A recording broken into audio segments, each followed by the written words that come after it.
Olá, bom dia a todas as pessoas. Good morning, everyone. Nós estamos contando com tradução simultânea do inglês para português e português para inglês. É só clicar no globo na parte inferior da tela e selecionar a caixa que atende à sua necessidade. We have simultaneous translation available from English to Portuguese and Portuguese to English. Just click on the globe icon at the bottom of the screen and select the option that meets your needs. Eu gostaria de informar que essa chamada está sendo gravada, justamente porque ela será disponibilizada no nosso canal do YouTube em breve. Nós estamos iniciando mais uma rodada do ciclo de debates rumo à COP30, e hoje a nossa discussão será sobre o item de agenda de gênero, e nós temos convidadas muito importantes que têm participado ativamente nas suas diferentes frentes do que nós podemos chamar das políticas climáticas globais sobre gênero. A composição da nossa mesa hoje é Mauana, Mauana Ramisi, se engano. Missy, me desculpa se eu pronunciei errado e depois você me corrige, por favor. Que é diretora de políticas da Organização de Mulheres para o Meio Ambiente e o Desenvolvimento e também é integrante do Women's and Gender Constituency. Nós temos também a Andy Dazé, que é diretora de Igualdade de Gênero e Inclusão Social para a Resiliência, no Instituto Internacional para o Desenvolvimento Sustentável, ISD. E nós temos também a Adriana Gabino, que é a nossa diplomata brasileira do Ministério das Relações Exteriores. Depois eu vou apresentá-las de maneira completa. E eu sou Letícia Leupert, sou assessora internacional em G10, Instituto da Mulher Negra. Bem, só alguns combinados iniciais, né, para relembrar as nossas queridas painelistas, que nós temos de 15 a 20 minutos de fala para cada uma de vocês, para que vocês possam compartilhar com a gente as suas perspectivas, panoramas e experiências acerca dessa agenda. Mais uma vez, eu gostaria que vocês, gostaria de agradecer a vocês, que sejam bem-vindas, né, para esse espaço de troca, e também a todas as pessoas que estão, disponibilizaram um tempo para participar aqui com a gente. E também agradecer a nossa querida Shanta, que é a nossa intérprete aqui hoje, e pedir para que as nossas painelistas, e também um reforço para mim, para que a gente fale devagar, né, para que a Shanta consiga nos traduzir com tranquilidade. Então, eu sou assessora internacional de G10, né, das áreas de economia e desenvolvimento e clima, e hoje eu vou mediar o nosso segundo diálogo do ciclo de debates rumo à COP30, com o tema de gênero e mudança do clima. Ao todo, nós vamos realizar 4 ciclos de debates. Nós realizamos um na semana passada sobre transição justa, que foi mediado pela nossa querida Esther, que é a nossa assessora internacional para a agenda de juventude. Hoje nós falaremos sobre gênero. O próximo será sobre adaptação climática, com a nossa querida assessora de racismo ambiental, Mariana Belmonte. E, por último, nós falaremos sobre financiamento climático com o nosso assessor querido também, Gabriel Dantas. Esses são os principais temas que Guedes tem acompanhado nas agendas de negociação das conferências de clima e também serão as nossas agendas prioritárias para a COP30, que acontecerá em Belém em novembro.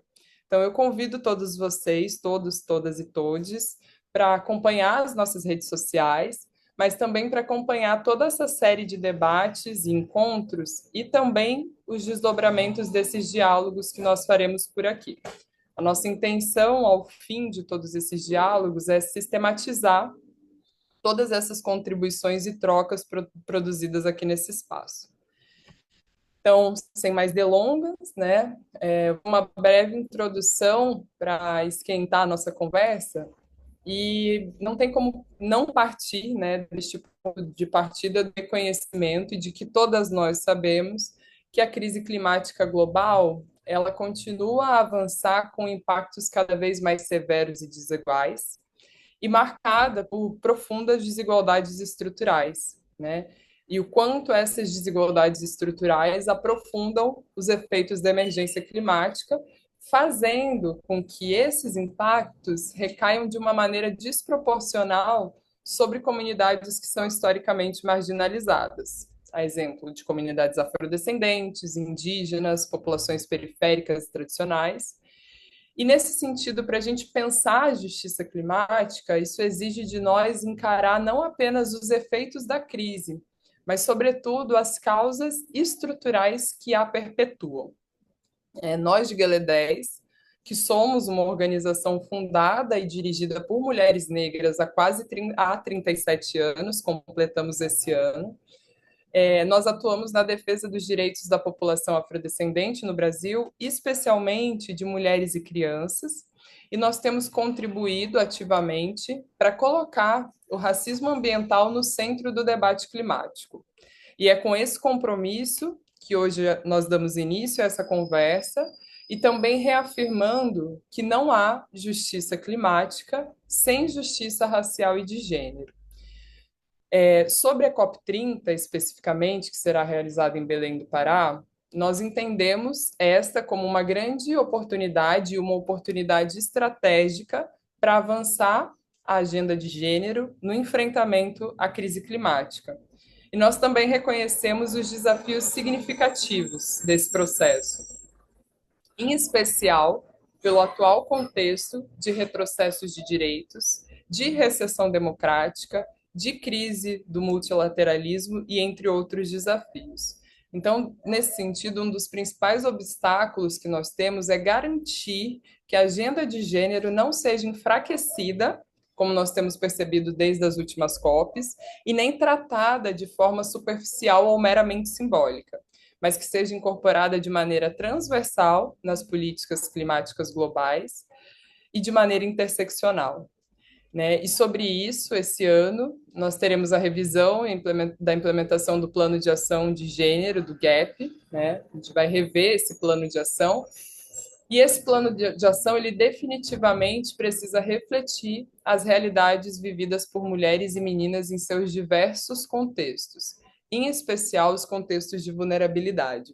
E aí, especialmente falando de mulheres e meninas afrodescendentes, indígenas, quilombolas, periféricas e rurais, de comunidades tradicionais, cujas vozes ainda são totalmente subrepresentadas nos processos decisórios, né? Então, nós precisamos exigir dispositivos que promovam a justiça econômica e climática de uma maneira real para essas mulheres, com participação efetiva na governança climática local, nacional e internacional. E, além disso, né, eu acho que tem uma outra dimensão que é importante mencionar. Há uma expectativa de que a COP30 deverá responder a uma crescente demanda que nos permita visualizar esses cenários, né? E aqui eu estou falando especificamente dos dados desagregados por gênero, raça, identidade e território. Né? E já aproveito, né, porque isso é um link com o que a gente vai discutir no próximo ciclo, que é a adaptação, e é pensar a agenda de gênero e o GGA, né, os Objetivos Globais de Adaptação. Afinal, são os dados que orientam as políticas públicas para que possam ser mais equitativas. E sem enfrentar essas lacunas estruturais, a gente tem algum microfone aberto? Sem enfrentar essas lacunas estruturais, a promessa de uma ação climática justa permanecerá incompleta. Então, é nesse contexto que o encontro de hoje se torna ainda mais necessário, e nós vamos discutir aqui como colocar a equidade de gênero, raça, território e esses outros marcadores no centro das estratégias para avançar no item de agenda de gênero e mudança do clima. E vamos, a partir dessa conversa franca, discutir e elaborar também estratégias e caminhos para garantir que as mulheres, em toda a sua diversidade, afrodescendentes, indígenas, periféricas, quilombolas, de terreiro, não sejam mais invisibilizadas nos processos de tomada de decisão, mas sejam reconhecidas como protagonistas das soluções. Então, mais uma vez, é uma honra contar com essas mulheres, maravilhosas e com trajetórias potentes na articulação entre clima, gênero, justiça e políticas públicas. Então, quero começar apresentando a Mishi, que é diretora de políticas da Organização das Mulheres para o Meio Ambiente e o Desenvolvimento. A Mishi é feminista pan-africana, especialista em gênero, com forte expertise em desenvolvimento transformacional e gestão baseada em resultados. Há mais de uma década, ela trabalha com organizações de direito das mulheres, sociedades civis, governos e setor privado, desenvolvendo estratégias, programas e políticas para promover a igualdade de gênero e inclusão em todo o continente. Mishi, seja muito bem-vinda e a palavra é sua.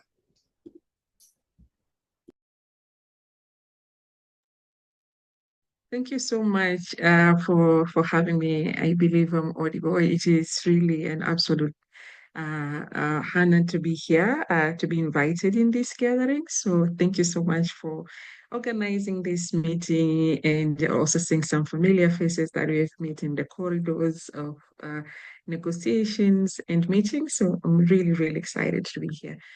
Um, so for the interest of time, I will go directly into it. As they've been introduced, I will today talk.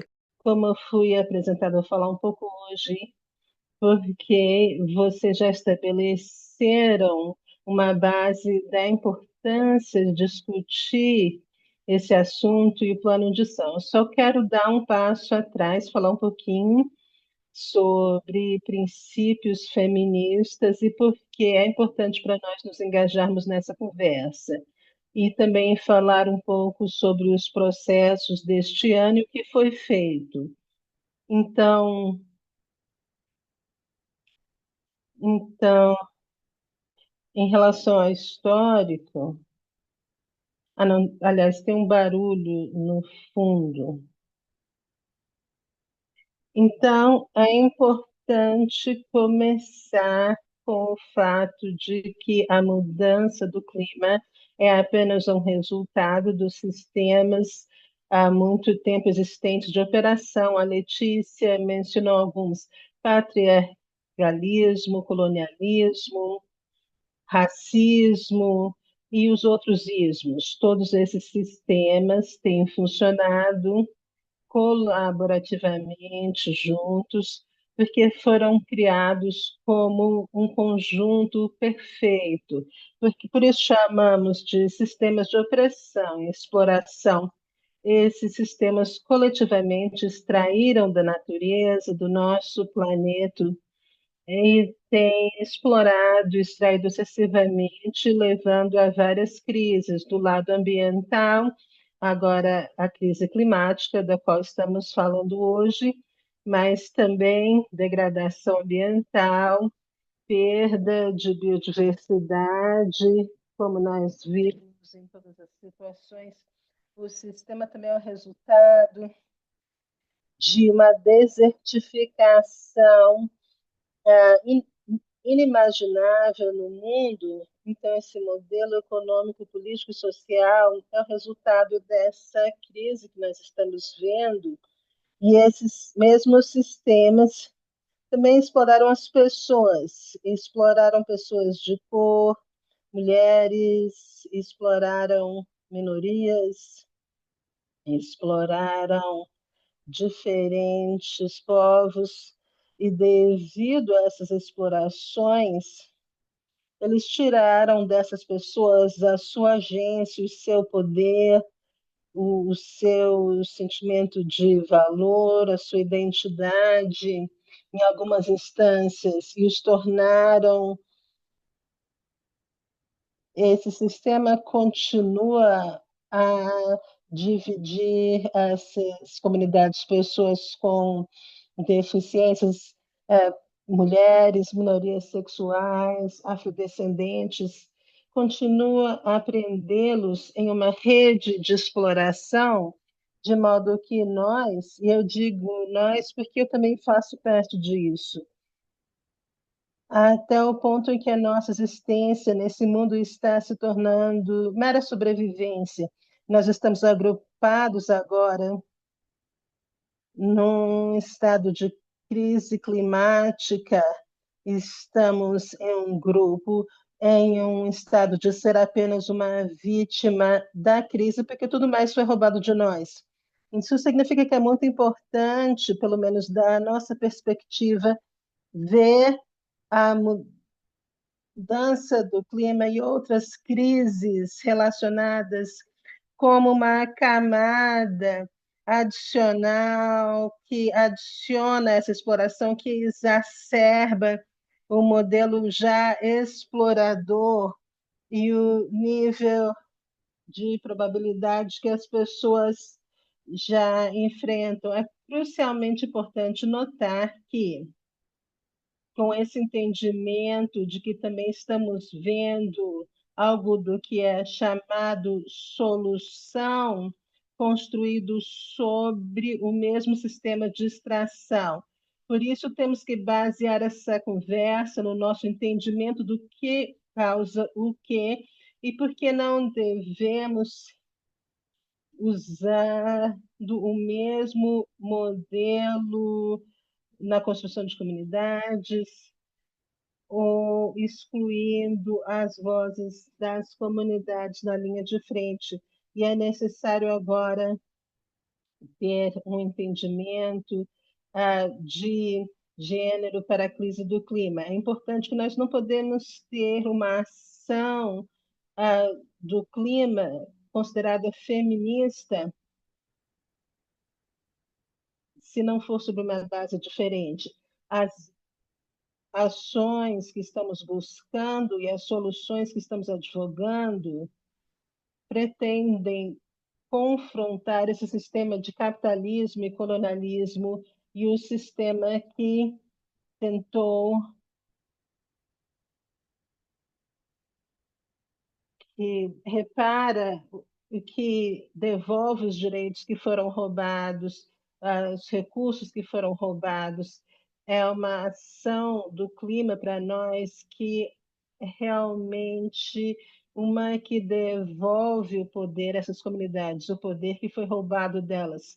Não apenas o poder de participação, porque participação sem poder é só um desempenho, uma performance, mas realmente centrar o poder novamente nessa comunidade e a importância da perspectiva feminista, o que esperamos também para a ação do clima é também estar baseado no conhecimento do povo na comunidade e dos afrodescendentes, das mulheres, povos indígenas, que por muito tempo têm vivido em harmonia com a natureza e sabem o que funciona ou não funciona, e não são apenas vítimas incapazes da crise climática, mas são os que trazem a solução, são os guardiães do nosso planeta. Então, esse é o pano de fundo, antes de entrar na política. Como a Letícia disse, este ano é o ano em que a COP30 deverá entregar e adotar um plano de ação de gênero. Então, eu vou passar um minuto falando um pouquinho do histórico de gênero. Não é surpreendente que, quando a convenção começou, o gênero não foi mencionado, ou a ideia de discutir o gênero como uma questão, durante as primeiras 6 sessões. Então, o gênero foi mencionado apenas na COP7. Na COP 1 a 6, o gênero não foi mencionado e a sua interseção com a crise climática e a mudança do clima. E quando aconteceu na COP7, a conversa estava mais relacionada com a participação das mulheres em assegurar que as partes estão comprometidas com melhorar a participação das mulheres nos processos de negociação do clima. Mas depois da COP7, levou 11 anos sem outra menção do gênero. Então, houve um silêncio de 11 anos.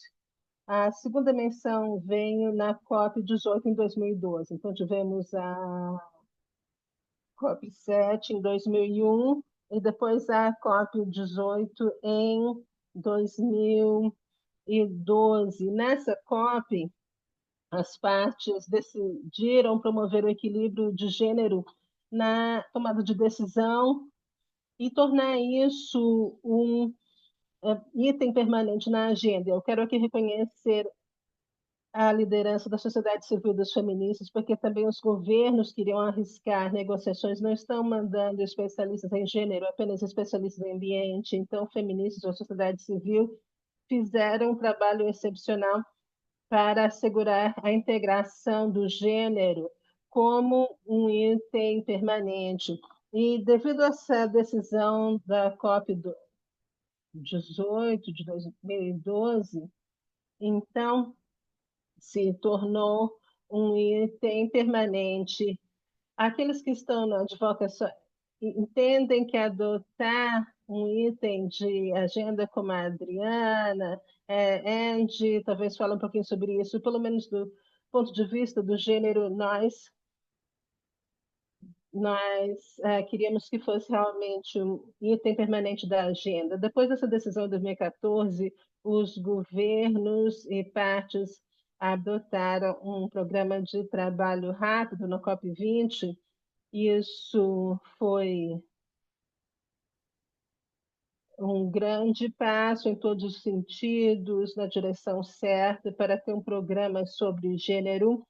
Foi um programa de trabalho de apenas 2 anos, que terminou em 2016, mas as partes decidiram estender o programa por mais 3 anos. Então, essa é a primeira parte de 2 anos, depois foi estendido por mais 3 anos. Então, houve uma acumulação de 5 anos. E quando foi tomada a decisão em 2016 de ter uma extensão do programa sobre gênero, também decidiram ter um programa de ação de gênero. Então, no próximo ano 2017, adotaram o primeiro plano de ação de gênero. Isso que significa que o primeiro plano de ação de gênero foi de 2 anos, porque a decisão foi tomada no ano anterior. Então, o programa de trabalho e o plano de ação de gênero terminou em 2019 em Madrid e a COP então adotou um programa de 5 anos junto com esse plano de ação de gênero. No mesmo momento, e esse plano de ação durou até 2024, em que as partes adotaram um programa de trabalho de gênero de 10 anos. Então, esse é um histórico breve que eu achei importante compartilhar para que todos saibam de onde viemos e onde estamos agora. Então, da trajetória, nós começamos com 2 anos, fomos para um programa de trabalho de 3 anos, depois de 5 anos, e ano passado adotamos um programa de trabalho de 10 anos. Então, isso também demonstra nossa influência e poder ganho nessa área. E o plano de ação, o mais recente, tem 5 componentes principais. São capacitação e participação, capacitação e conhecimento, equilíbrio de gênero e participação, coerência, implementação responsável da agenda e monitoramento, e pelo menos pela conversa com o governo, é, foi pensado pelo menos desenvolver um novo gap no SP62, e nós vemos que os governos estão mais ou menos alinhados em manter as 5 prioridades do plano de ação de gênero. Então, temos uma certa certeza de que não vão mudar essas 5 prioridades. Esse é o histórico, e talvez eu possa falar um pouquinho mais do que esperamos na Constituição de Governo e Gênero, e encorajo todos a lerem As Mulheres de Submissão de Gênero, a apresentação feita no ano passado. Houve também uma decisão em que um novo plano de ação de gênero será desenvolvimento. Parte disso, essa chamada de submissão, candidaturas até o final de março, ah, para ver se o seu governo também enviou alguma candidatura. Essas candidaturas têm duas partes. O mais importante é ver como esse workshop deve ser realizado no SP e também alguns dos aspectos importantes que as partes têm que ver no próximo GAP. Então, a BTC entrou um pouco nos detalhes para delinear nossas prioridades. Nós estabelecemos 11 prioridades alinhadas com, falamos sobre dados de recepção de gênero, e o que é importante é que queremos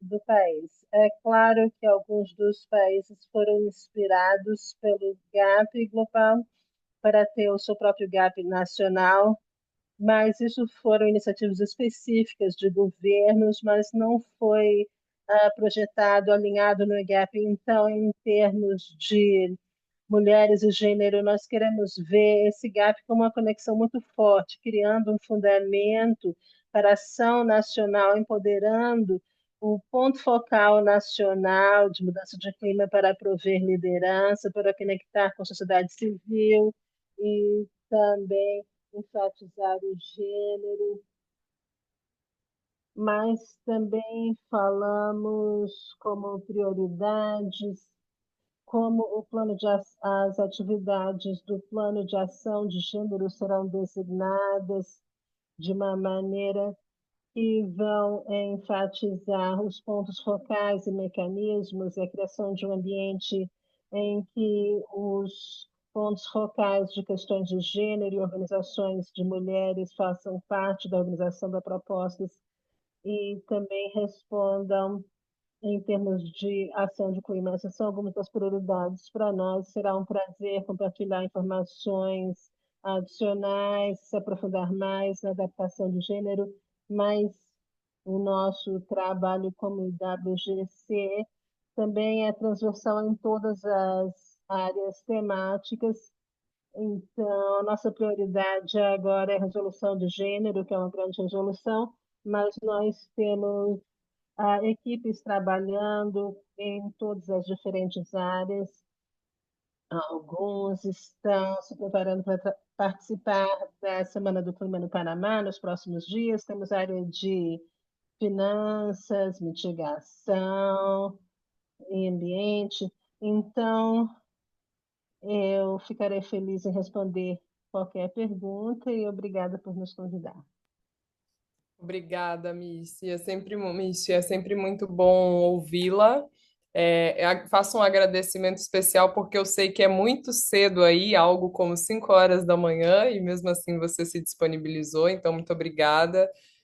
Sua fala traz pontos muito importantes para a gente, para a nossa reflexão, em especial quando você diz que essas desigualdades estruturais são um conjunto perfeito, né?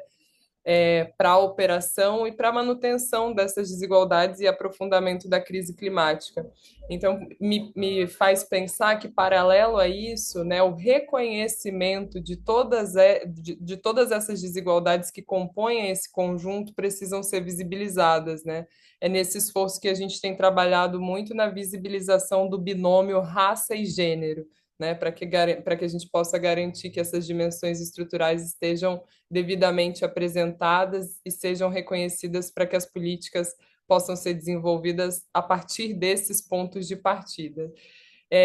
O trabalho do Women's and Gender Constituency é um trabalho muito, muito, muito importante, em especial porque esse é o principal mecanismo de participação da sociedade civil com foco na agenda de gênero, né? É um mecanismo realmente muito organizado em todas as conferências, antes das negociações começarem. né? As mulheres já estão lá todas organizadas, trazendo um panorama das negociações, pactuando as decisões, definindo coletivamente estratégias. Então, é um espaço que precisa ser fortalecido, cada vez mais valorizado, e que as decisões tomadas dentro do mecanismo sejam levadas para os espaços de negociação. Então, muito obrigada.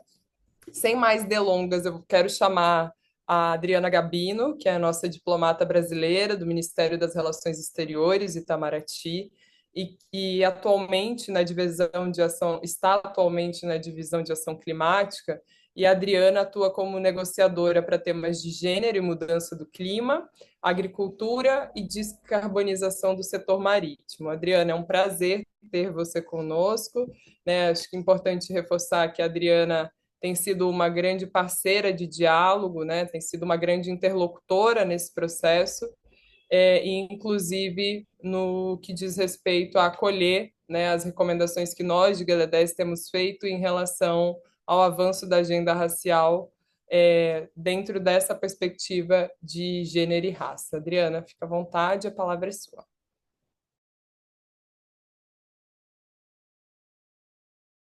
Bom ver também a colega a se enganou, que acabou de falar. A gente já teve algumas conversas também, desculpa se falei errado o nome, mas, de novo, um prazer estar com vocês e é sempre uma construção que a gente faz junto. Fico muito feliz de ter esse diálogo com vocês. Eu vou tentar ser breve e falar de 3 pontos que eu acho importantes para a negociação de gênero. Começar falando, na verdade, reiterando o início da sua fala sobre justiça climática. Eu entendo que esse é um elemento que está incorporado muito claramente na perspectiva tanto da COP30, o que foi evidenciado na primeira carta do presidente da COP30, mas também na, na perspectiva de todos os negociadores. Acho que, assim, falo com toda certeza que nossa equipe tem incorporado essa sensibilidade, tanto em termos de raça, mas também da questão de desigualdade social e da importância que esses elementos têm dentro da construção estrutural das desigualdades e como a gente precisa endereçar isso para, de fato, construir uma transição justa no contexto do nosso clima. Então, esse era o primeiro ponto que eu queria reiterar. E dentro dessa perspectiva, entendo que desde o ano passado, quando começou a revisão, que a colega que falou antes também deixou é, é, bem explicado, é o processo que começou ano passado com a revisão do mandato, né, de Lima e agora com a negociação do novo Gender Action Plan, o Brasil tem destacado a importância da interseccionalidade dentro das ações e dentro desse texto.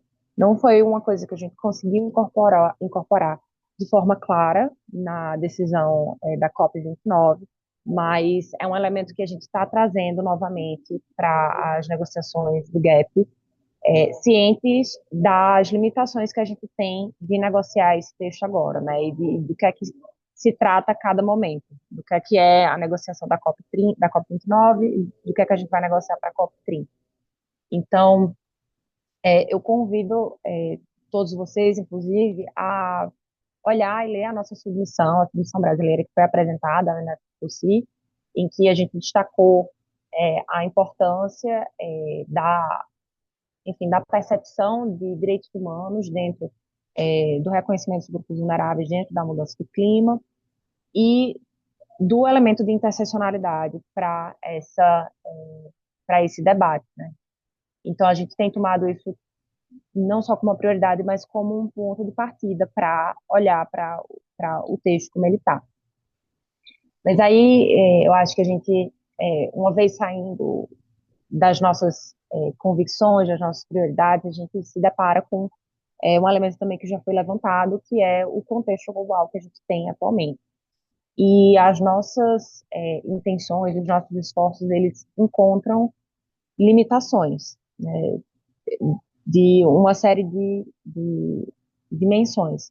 Eu entendo que a primeira das limitações é o fato de que a negociação é um processo das partes, de mais de 190 partes.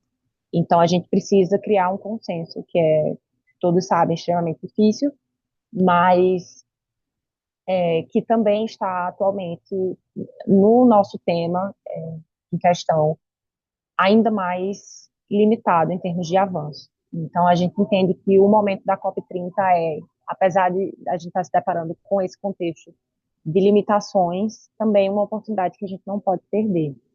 Então, a gente está tentando ver, e também é importante manter esse diálogo com vocês sempre, porque a gente tem consciência de que é um balanço muito fino entre as expectativas que a gente tem e onde concentrar os esforços, porque a gente tem que ter, eu acho que as expectativas com o pé no chão e até onde a gente vai conseguir ir, mas ao mesmo tempo a gente não pode deixar que isso limite os nossos esforços e não vai de forma nenhuma ser. Então, vamos usar todos os mecanismos possíveis para levantar e levar esses elementos que para a gente são prioritários.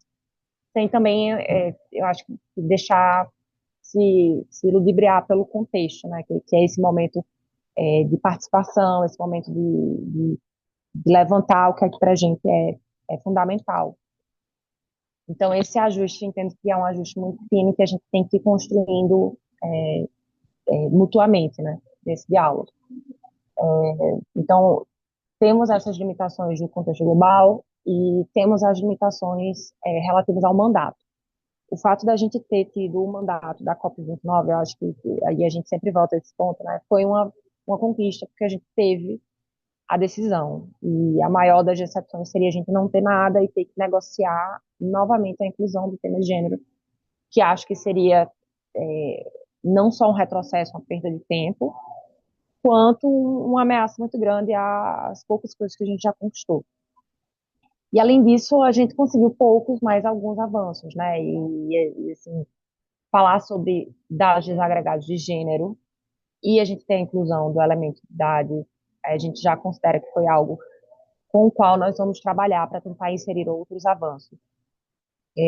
Mas também cientes de que a gente vai desenvolver um gap dentro do mandato que é o da COP29. Então, a gente não pode também a gente não tem legitimidade de se afastar demais do que o que a gente conseguiu no mandato da COP29. Então, esse acaba sendo, ao mesmo tempo, a nossa janela de ação, mais uma limitação com a qual a gente precisa encarar, né? Precisa trabalhar dentro desse espaço que a gente conseguiu, a muito custo, conquistar na COP29. E aí, eu entendo que, passando para o ponto já do trabalho a ser feito, eu acho que a gente tem que se fazer algumas perguntas e ter muito claramente definido para otimizar os trabalhos que a gente vai ter. Primeiro, ter claro o que é que a gente quer em termos práticos. A gente tem o gap, né, a gente tem um texto e entendemos que vai ser a base do que a gente vai começar a discutir, como foi o programa de trabalho anterior. A base para o novo programa de trabalho, a gente entende que o ponto de partida tem que ser o gap que já temos. Então, a primeira pergunta é, olhando para esse texto, o que é que a gente quer incluir que faz sentido em termos de interseccionalidade?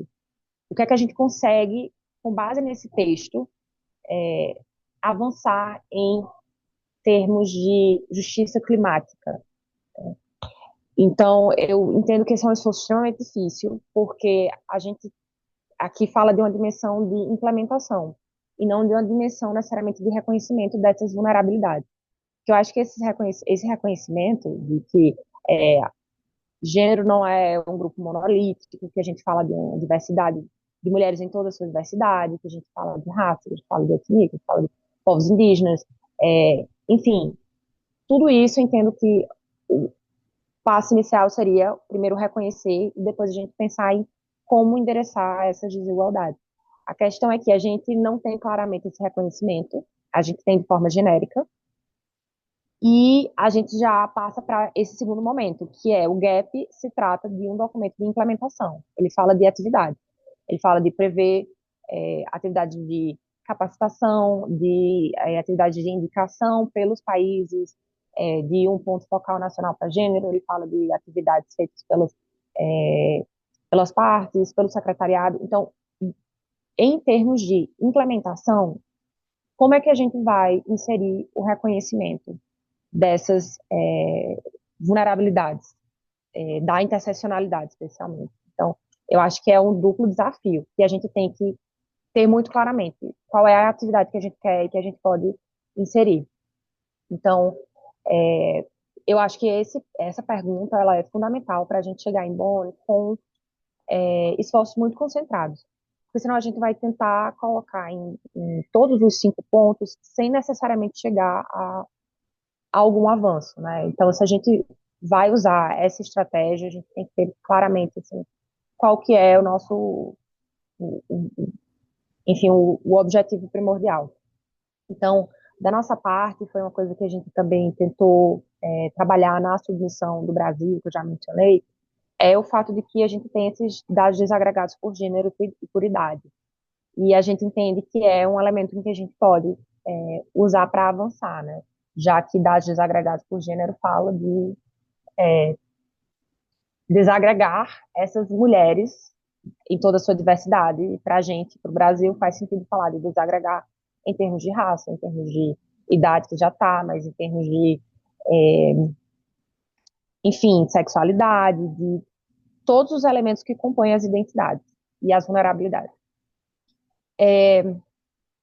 Então, a gente colocou algumas sugestões, algumas reflexões, eu acho que seria até melhor falar reflexões, de novas atividades e de aprimoramento das atividades que já existem. Por exemplo, a inserção da dimensão de meninas em NEPs, seja em elementos relativos à educação das meninas em contextos de desastre, a perigos de violência sexual para mulheres e meninas em contextos de desastre, e como os países podem, por exemplo, incluir isso nas suas NEPs, ou como é que o secretariado e as partes podem conversar sobre desenvolver parâmetros para que possa facilitar os países a incluírem suas NEPs. Então, eu entendo que esse, por exemplo, é uma reflexão que a gente pode pensar de forma pragmática. A gente também sugeriu elementos relativos à capacitação, que entendo que é assim, indiscutível a necessidade que a gente tem de falar sobre isso. Mas aí eu volto à pergunta, assim, como é que a gente insere interseccionalidade nesses elementos de capacitação? Para a gente sempre é muito útil receber também as sugestões que vocês conseguem fazer em termos de brainstorm e reunir as organizações que de fato estão enfrentando isso, né? Então eu acho que esse é um elemento assim que a gente precisa de sugestões de vocês. A gente também mencionou a questão da violência com base em gênero contra defensoras de meio ambiente e a possibilidade de incluir compromisso dos países para prevenir e combater. Sim, também, voltando à questão de nivelar expectativas, esse é um tema extremamente difícil da gente, de fato, conseguir consenso sobre, né, pela própria definição de defensores de meio ambiente, não é algo que a gente fala na convenção, mas é um tema que também é considerado assim, prioridade pelo Brasil, pelo governo. São demandas que a gente recebeu de várias frentes, então a gente também vai levantar isso, mas, de novo, como é que a gente insere isso de uma forma pragmática? Porque o GAP se trata de implementar, ele trata de ações. Como é que a gente vai implementar, de fato, prevenção e combate a essa violência? Então, enfim, precisamos refletir, precisamos de respostas. E aí, só para fechar minha fala, eu acho que já vai fazer 15 minutos que eu estou falando, eu queria, de novo, trazer essa dimensão da implementação. A gente tem falado muito sobre a COP30 ser a COP da implementação. A gente entende que já temos os compromissos políticos. Obviamente, gostaríamos que eles fossem mais ambiciosos, gostaríamos que eles reconhecessem dimensões que são fundamentais para que a gente avance. Mas esse é o consenso que a gente tem para trabalhar hoje e a ação climática não pode ficar para trás enquanto a gente não consegue esses reconhecimentos. Então, volto à mesma pergunta: como implementar isso? E, dentro dessa implementação, reconhecer e agir sobre as desigualdades estruturais que a gente tem.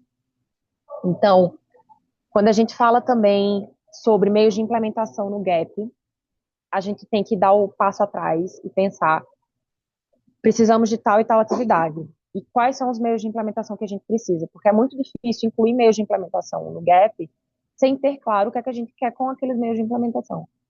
Então, precisamos de financiamento. Para quais atividades? Eu acho que é uma oportunidade que a gente tem, na verdade, de garantir esses meios de implementação. Então, o que eu trago aqui de sugestões e, na verdade, de pedidos até, de que vocês tragam as reflexões que tiverem, é olhar para esse texto de forma muito pragmática, como alterar esse texto, como incluir atividades em que a gente possa avançar na ação climática. Eu acho que esse é até enfim, um convite mesmo. Aí trago finalmente a última informação com relação ao workshop. Já foi divulgado, né, os dias do workshop, que vai ser na 16, 17 e 19. A gente ficou muito feliz que vão ser 3 dias. É um workshop aberto às partes observadores. E a gente começou com o secretariado essa semana e vai ser transmitido online. Porém, essa transmissão ela vai ser pelo formato do workshop limitado, em termos de que as partes que vão estar no plenário elas vão estar transmitidas online, mas vai ser um workshop interativo. Então, a participação de vocês vai ser muito importante para que a gente, de fato, construa esse diálogo nesses 3 dias e reflita junto sobre esse texto. E, enfim, convido vocês a participar do workshop que é aberto e, mais uma vez, agradeço pelo espaço e estou aberta, enfim, continuar trabalhando junto. E agradeço pelo convite. Obrigada, Adriana. Muito obrigada pelas suas contribuições, por esse panorama, né, que em alguma medida nos motiva pela possibilidade do diálogo, mas também nos demonstra o quanto é desafiador. E acho que uma das coisas que a gente vem falando, né, com vocês é que justamente por ser desafiador, há necessidade de que as nossas estratégias estejam muito bem definidas, desenhadas e pactuadas, né? Acho que é nesse sentido que a sociedade civil brasileira, e eu não tenho dúvida de que é de outros países, né? E aí olhando pelo Constituinte de Gênero, tem se engajado, né? Buscado se desenvolver, inclusive para que a gente consiga cada vez mais, né? Contribuir com essas linguagens, né, mais especificamente dizendo, que possam se traduzir em políticas concretas na vida das pessoas, né? A gente não se cansa de dizer que, enfim, são negociações, discussões, mas isso é sobre a vida das pessoas. E as pessoas têm raça, têm identidade, têm cor, têm território, tem gênero, enfim, né? E isso precisa ser reconhecido. Quando você fala em resultados concretos, né, a gente tem ouvido muito isso por parte da diplomacia, eu acho que é justamente esse esforço que nós da sociedade civil temos feito para traduzir as demandas que vêm dos territórios em algo que possa se transformar em uma normativa, né, passível de ser negociada nesse contexto. Um pouco transitando, né, tanto nas discussões internas de Gala 10, mas nos espaços de discussão. Ontem mesmo a gente teve uma reunião com o grupo de trabalho de gênero do Observatório do Clima, né? Então, essa coisa de pensar coletivamente sobre isso, em todas as falas fica muito evidente que um grande resultado concreto seriam os dados desagregados, né? A ampliação dessa desagregação, porque no fim das contas isso responde a todos os 5 itens, né, do plano de ação, e isso nos dá a possibilidade mínima de conseguir visualizar qual é a dimensão do nosso desafio, né, numa perspectiva de gênero, numa perspectiva de mudança climática alicerçada ao que a gente está chamando de justiça climática, né? Então, acho que isso é muito importante. A Adriana mencionou sobre submissão, eu gostaria só de contextualizar muito rapidamente, né? Submissão são documentos que tanto os Estados-membros quanto a sociedade civil, a partir de organizações que são observadoras, credenciadas a essa plataforma da UNFCCC, pode enviar. Então, assim, a gente pode enviar um documento, né? Abrem algumas chamadas sobre o workshop de gênero que vai acontecer agora em Bonn, na Alemanha, né? Que é esse momento de discussão pré-COP. em que a gente pode dizer quais são as nossas prioridades, o que precisa ser considerado, né? Então, é um espaço muito importante de participação da sociedade civil. Eu gostaria de parabenizar a submissão do Brasil sobre o workshop de gênero, porque realmente foi uma linguagem que apresentou a interseccionalidade como prioridade, né? E sigo com a expectativa, né, de que essa prioridade brasileira seja negociada, né? E aí não estou falando só nos momentos das negociações, mas bilateralmente e dentro do espaço do G77, né? E colocada mesmo como uma moeda prioritária, né? Assim, de que isso aqui é inegociável para a gente, é irrevogável, é realmente a nossa prioridade, né? E como há a possibilidade de, na dimensão da negociação, fazer essa sensibilização com outros países, né? Então, a gente segue nessa expectativa. Por fim, eu gostaria de convidar a Andy Dazé, que é diretora de Igualdade de Gênero e Inclusão Social para a Resiliência no Instituto Internacional para o Desenvolvimento Sustentável.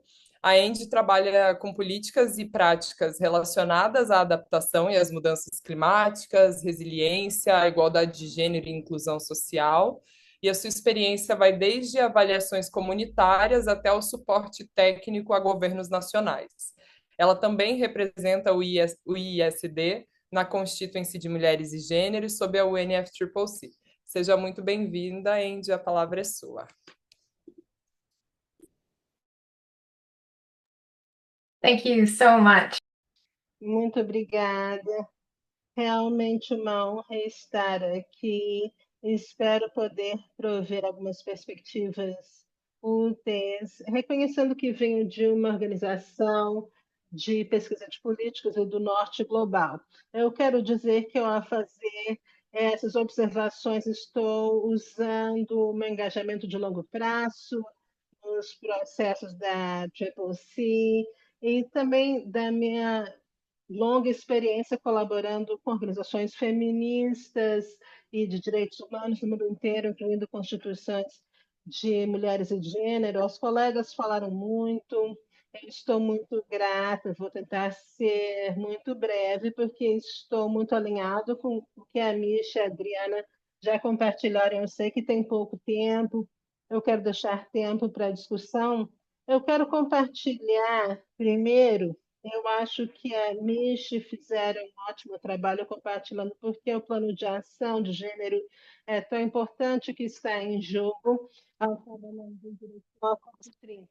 Obviamente, isso é essencial, mas eu quero destacar que não é o único ponto de entrada para avançar a ação de clima. Inclusive, uma das coisas que nós estamos tentando a nos aproximar dela é que as questões de gênero e social não estejam em silos dentro desse gap, mas assegurar que o gap crie ligações com outras áreas da ação do clima. Nós sabemos que a igualdade tem que ser em todas as áreas, para mitigação, perda e danos. E é bom que estamos discutindo essas outras questões. Então, uma das coisas que queremos ver nesse gap atualizado são ligações mais concretas com outras áreas das negociações e um foco maior no nível da ação nacional, como foi dito, porque é aí que vai acontecer a verdadeira implementação. Então, o ponto é que é realmente essencial que os atores da sociedade civil focados em gênero, em justiça social, se engajem nas conversas em todas as áreas, não somente nas discussões relacionadas ao gênero. Eu vou mostrar um exemplo da COP30. Vocês mencionaram que haverá um diálogo sobre adaptação e um processo muito importante são indicadores da meta global de adaptação dentro do marco da resiliência climática. Na nossa organização, nós temos trabalhado para realmente influenciar esse processo, para assegurar que haja indicadores de gêneros no marco de indicadores que está sendo desenvolvido, ou a lista de indicadores que está sendo desenvolvida pela equipe de especialistas que será mandada para as negociações. E isso é muito crítico, um processo crítico que vai guiar os relatos sobre adaptação e informar as avaliações de progresso no nível global. Então, os indicadores serão usados para determinar quão bem os países estão indo e levar para frente a adaptação, a ação. É uma oportunidade chave de influenciar. Então, esse engajamento, eu acho que é muito importante, esse tipo de engajamento. Nós temos que lutar pelo gap mais forte que podemos ter, mas também levar isso para as negociações em outros países. A Adriana falou muito sobre interseccionalidade, eu acho que essa é uma questão que eu queria falar, e eu vou ter uma perspectiva um pouco diferente. Obviamente, nós não conseguimos o tipo de linguagem inclusiva que nós queremos no programa de trabalho de Lima, então eu sou otimista, eu quero focar as oportunidades, eu queria destacar que já existem alguns pontos de entrada no na decisão do programa de trabalho de Lima, eles se referem à maneira em que fatores multidimensionais podem influenciar a maneira que as pessoas são impactadas pela mudança do clima, se refere aos direitos humanos e foca explicitamente em pessoas em situações vulneráveis, muitas vezes pessoas interseccionalmente marginalizadas. Então, não são explícitos, mas tem aberturas para trazer mais pensamento interseccional no GAP, e eu acho que, como a Adriana mencionou, existe uma oportunidade contínua e esperamos que os negociadores aproveitem para trazer um molde mais inclusivo para as decisões da COP30. Outro exemplo da adaptação do marco para a resiliência do clima, ele menciona abordagens internacionais no seu preâmbulo, junto com outras abordagens, como, por exemplo, o uso do conhecimento local indígena. Eu não sei se eles querem dizer interseccional da mesma maneira que nós, mas está lá e provê uma abertura para nós defendermos a interseccionalidade e adaptação. Então, acho que a mensagem que eu queria mandar é que devemos lutar absolutamente pela melhor linguagem possível nessas decisões, mas também reconhecer que há muito espaço para adaptação e realmente na implementação das decisões que podemos defender um progresso. E a última coisa é a oportunidade de se engajar com o seu governo na sua implementação dos compromissos no processo do INFC-CCC, em que muitas vezes pode ser difícil ser ouvido, como ouvimos claramente da Adriana e da Michi. A política muitas vezes interfere com o progresso substancial, mas todos os países, incluindo o Brasil, estão fazendo coisas continuamente para ir para frente, para alcançar os compromissos do processo UNF-CCC em suas contribuições nacionais, avançando nos seus processos de NET, assim por diante.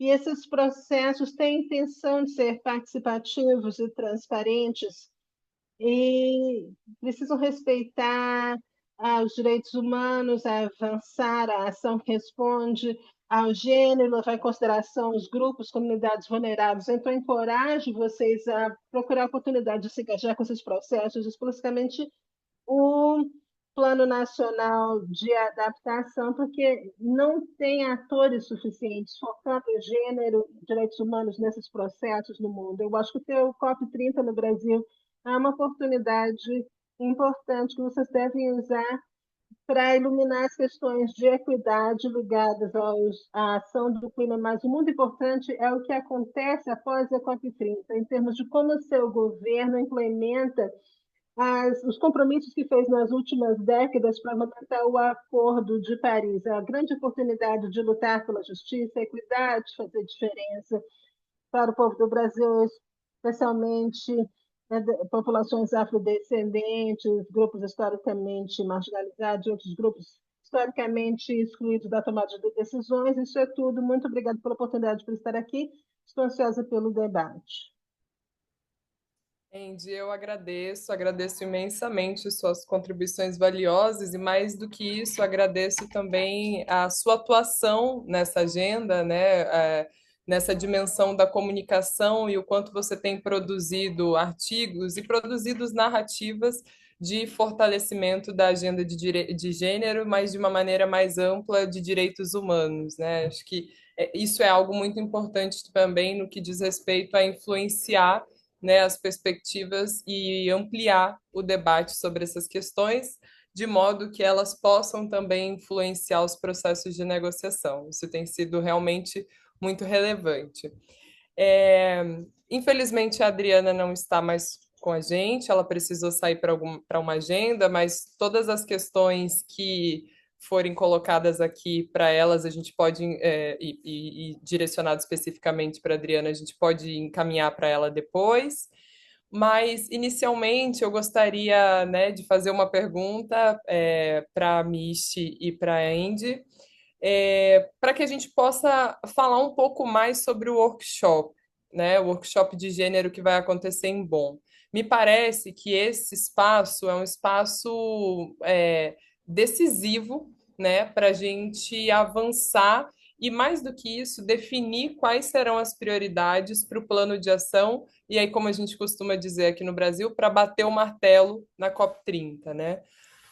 Nesse sentido, eu queria que vocês compartilhassem com a gente quais seriam as melhores oportunidades e estratégias do workshop, e com um foco específico em avançar a agenda racial, né? De que maneira a gente poderia utilizar da melhor forma esse espaço para conseguir fazer essa agenda avançar.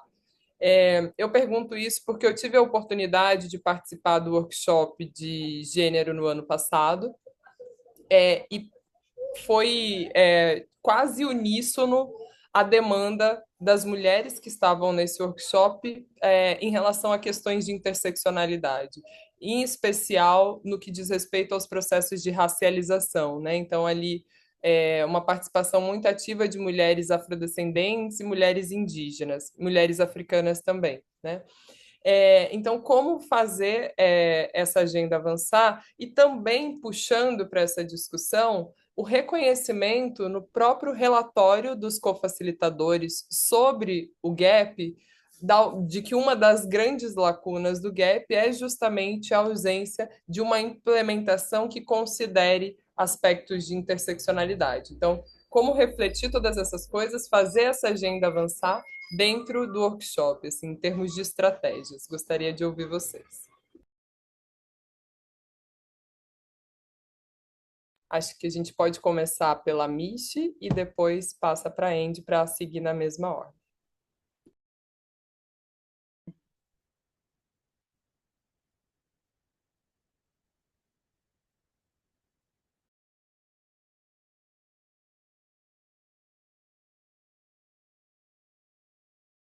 Obrigada pela pergunta.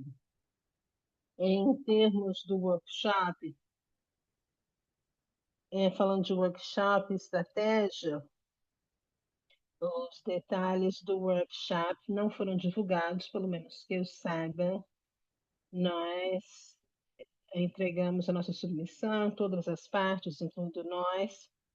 Como o WC tinha propostas específicas sobre como deveria ser, quantos workshops tínhamos que ter, mas acreditamos que a Secretaria vai enviar esse relatório possivelmente esse mês antes do ISP e também delinear o workshop. Em termos do que é esperado, eu acho que, em geral, com base com o que sabemos, as partes, considerando o que fizeram até agora nas submissões, as partes estão começando a entender, a discutir. Nós, por exemplo, propomos uma sessão específica e as partes teriam discussões sobre as questões onde há maior contenda e também trazer à mesa algumas das propostas tangíveis que tem. A nossa expectativa é que, no final do workshop, pelo menos, a secretaria vai receber um mandato para trabalhar sobre a minuta existente, e isso será instrumental para o processo de follow-up entre agora e Belém. Há um uma oportunidade do segundo workshop ser realizado no WTC e nós temos ouvido de alguns governos que é mais provável que o segundo workshop seja realizado em setembro, na Semana do Clima, e nós acreditamos que o workshop agora potencialmente vai criar um espaço para propostas concretas sobre o documento que vem pela frente para Belém. Em termos de como a WTC tem feito estratégias, o grupo de trabalho de agenda especificamente tem trabalhado sem desconsenso para avaliar as posições de todas as partes, para ver o que foi proposto e como traduzimos as nossas posições em recomendações concretas em termos dessa atividade. Nós temos toda a intenção, antes de ir para a SP, por exemplo, de também trabalhar com as diferentes áreas temáticas para ver as ligações. Nós, como WTC, olhamos o GAP como um lado da luta em que definitivamente temos que investir a nossa energia e capacidade de ter o GAP mais ambicioso possível, mas também, igualmente, temos que inventar, investir em outros itens da agenda, em termos do grupo de comunicação e interligações, para que o GAP não fique sozinho. Então, por exemplo, já houve conversações com a área de transição justa dentro do programa de trabalho, qual seria a proposta específica para adicionar no GAP, coisas assim. Então, a estrategização pela frente está indo muito intensamente agora.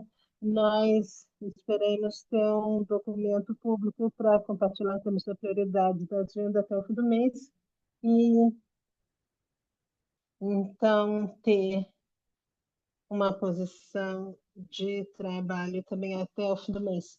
Então, para aqueles interessados em se engajar no grupo de trabalho da agenda da WTC, para ter certeza que as suas prioridades sejam refletidas, por favor, façam isso.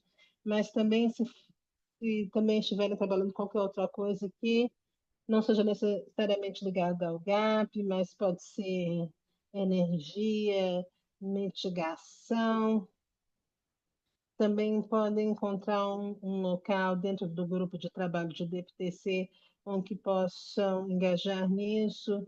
E também há um treinamento marcado para o dia 28 de maio. Será um treinamento temático detalhado sobre o que está na agenda para o SP. Então, ah, os nossos líderes temáticos vão apresentar o que está programado para acontecer e a posição do WTC nessas questões. Então, se estiverem interessados, esse também será um espaço de trocas.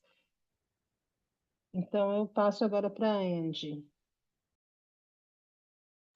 Obrigada, Misha. Eu acho que você cobriu muito bem. Só vou acrescentar, acho que nós temos que gerenciar as nossas expectativas um pouco em termos do que pode realmente aparecer na decisão para o plano de ação de gênero. Eu acho que esse workshop vai focar muito mais no como endereçar justiça e equidade na ação do clima do que o OK. Então, não sei se haverá muita discussão sobre as desigualdades que estamos tentando endereçar. Eu acho que sim, eu espero que foque mais no como. Então, acho que temos que ser um pouco mais realistas em termos do quanto vamos aprofundar nessas questões contextuais. Acho que também temos que reconhecer que esses contextos são muito específicos do país ou da localidade. Essas questões são muito específicas do contexto em termos dos países e localidades em que a ação climática está sendo implementada. Então, nunca teremos mais do que questões de alto nível capturadas nessas decisões. E, novamente, é a maneira que essas decisões são implementadas num contexto específico e como tratam as desigualdades presentes nesses contextos que se torna muito importante.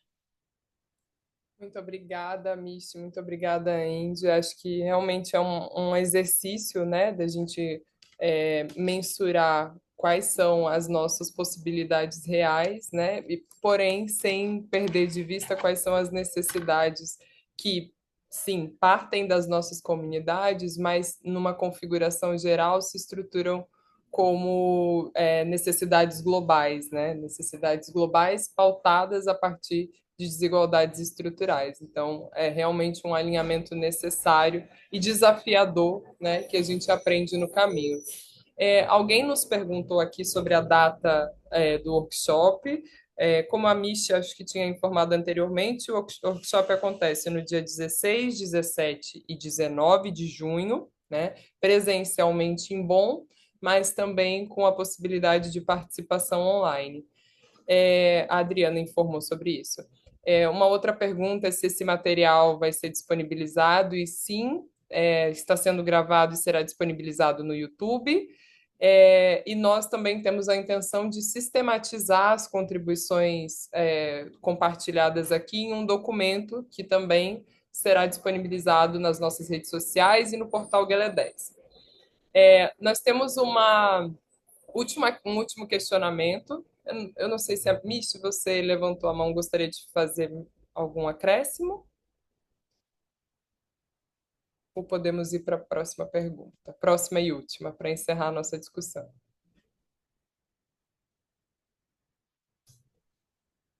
Eu só queria acrescentar um pequeno acréscimo, eu acho,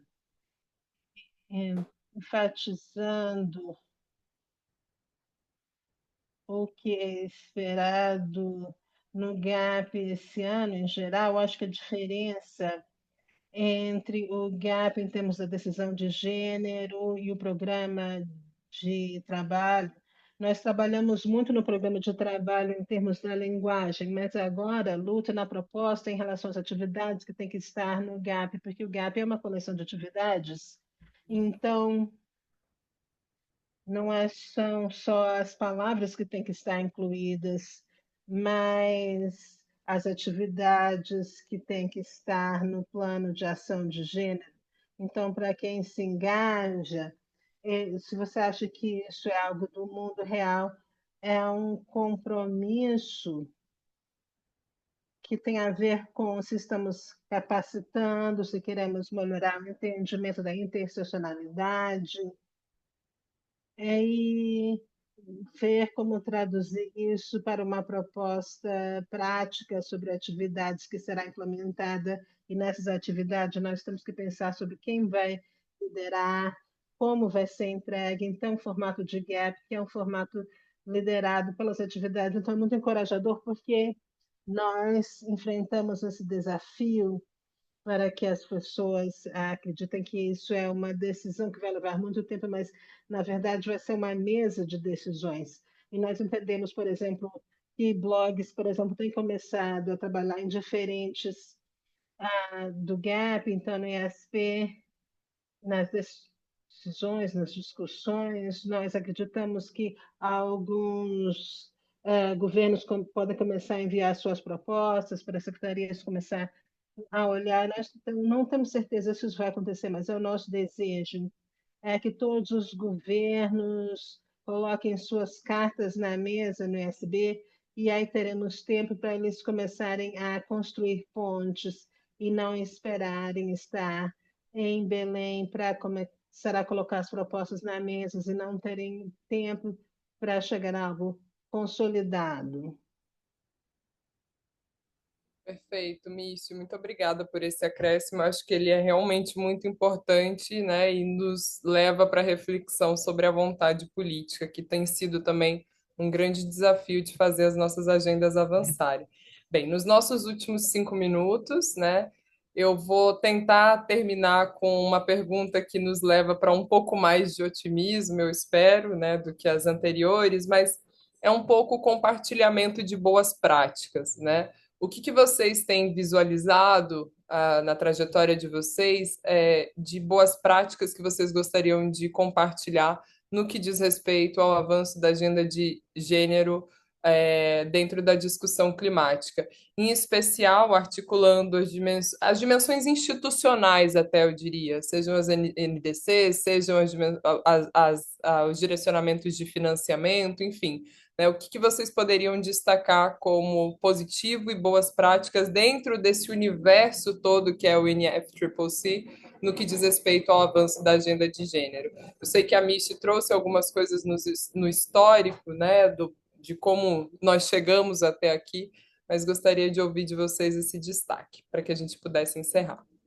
Obrigada.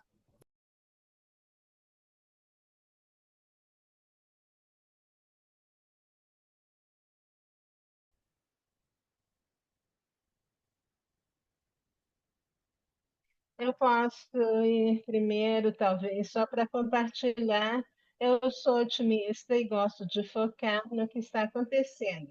Uma coisa que eu vou destacar é que o IST é a sede da Secretaria do Plano Nacional de Adaptação da Rede Global. Trabalhamos com governos do mundo para melhorar os seus processos. Uma das coisas é a integração do gênero especificamente, e até certo ponto, outras questões sociais. Eu vou ser transparente e dizer que grande parte do foco tem sido no gênero, nos seus processos.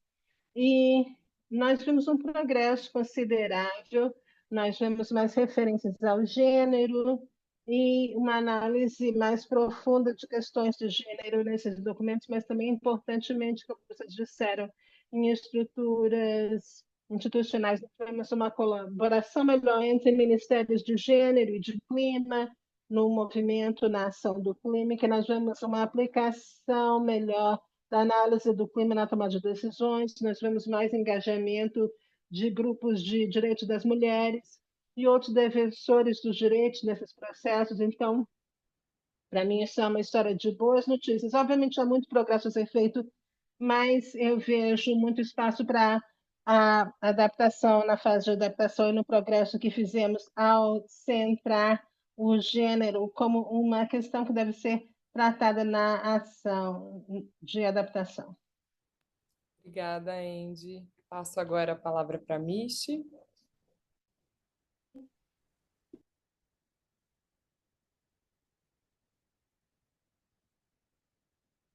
Letícia, a minha rede caiu um pouquinho, então eu perdi a pergunta.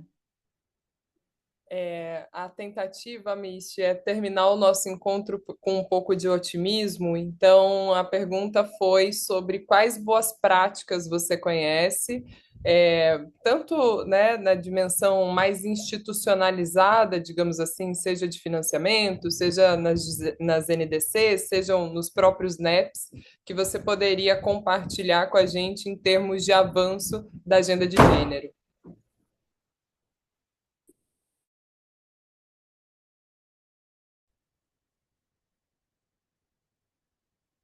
Então, eu acredito da Constituinte de Mulheres e Gênero que nós operamos nesse espaço com pleno conhecimento de que esses espaços não são perfeitos. E não é fácil navegar e chegar a decisões, mas uma coisa que sempre nos deu coragem para continuar o nosso trabalho é o poder coletivo feminista. Então, isso nos deu um sentido para o que é entregue, especialmente em situações em que perdemos a esperança. Então, se há uma prática que pode ser usada por pessoas que querem se engajar no processo da ONU, a encontrar uma comunidade para fazer parte, ao se engajar no processo, senão é um espaço muito solitário e complicado. Quando você trabalha sozinho ou com um ou dois colegas. Então, encontre uma comunidade. Se você é apaixonado pela questão de gênero, sempre haverá questões de comunidade de mulher e gênero, se for em gênero, ou se for indígena, encontrar uma comunidade de questões indígenas. em encontrar uma comunidade, tentar não só se encaixar, mas se doar realmente fazer parte com o seu conhecimento, sua experiência, sua pessoa, porque isso é o que é necessário para avançar essa agenda. As pessoas que vêm para a comunidade para prover análises técnicas, mas aqueles que vêm trazer alegria, o que aparece no meio da noite, quando esperamos um novo texto ser gerado, é, o trabalho coletivo sempre funcionou.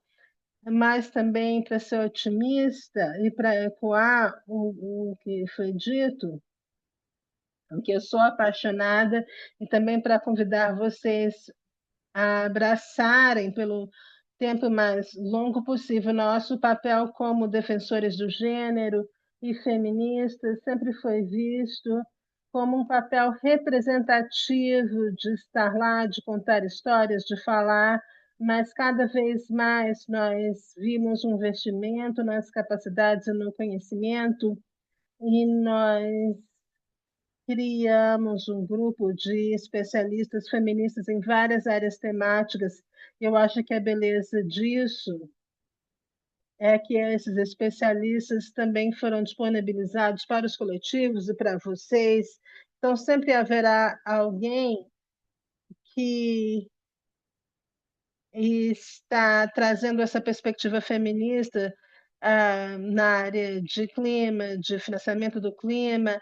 Então, existem essas capacidades para realmente traduzir para mim, e isso tem sido o melhor progresso que nós fizemos, além das decisões que continuamos a influenciar. Algumas estamos vencendo, outras perdendo, mas nós temos o coletivo para nos levar para o próximo estágio. Perfeito, Misha. Acho que a gente não poderia ter encerrado de melhor forma com a sua contribuição final. Realmente, eu preciso assumir aqui que o Constituinte de Gênero me ajudou a suportar a COP29, porque, para além de tudo, esses espaços não são fáceis, são muito desafiadores, em alguns momentos até violentos. Então, se não for coletivamente, realmente a gente não vai conseguir fazer o nosso trabalho e fazê-lo da melhor forma. E nesse sentido, eu agradeço mais uma vez vocês por terem topado participar dessa discussão com a gente. Agradeço todas as pessoas que permaneceram, que entraram e que permaneceram. E mais uma vez faço o convite para que vocês nos sigam nas redes sociais e sigam acompanhando esse ciclo de debates. Né? No próximo mês nós falaremos sobre adaptação, que, como a Indy muito bem colocou, tem uma relação muito próxima com a discussão de gênero, né? O GGA e o GAP, né? A gente fica aqui falando nessas siglas, mas depois isso também vai estar tudo sistematizado e vocês conseguem encontrar essas informações nos nossos documentos. E é isso. Muito obrigada e até a próxima.